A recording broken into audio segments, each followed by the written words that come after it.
أعوذ بالله من الشيطان الرجيم. بسم الله الرحمن الرحيم. لم يكن الذين كفروا من أهل الكتاب والمشركين منفكين حتى تأتيهم البينة.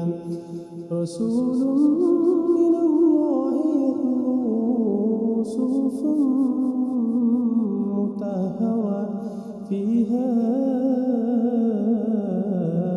كتب قيمة. وما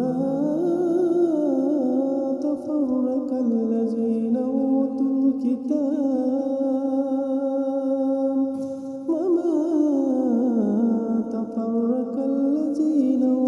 الكتاب إلا من بعد ما جاءتهم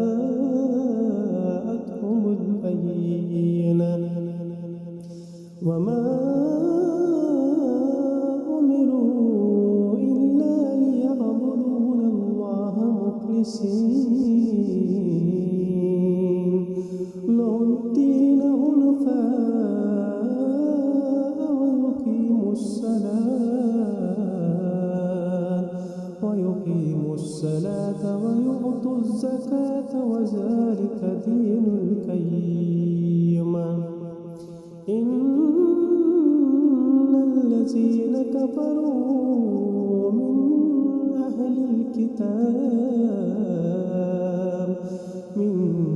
أهل الكتاب والمشركين في نار جهنم خالدين فيها. أولئك هم شر البرية.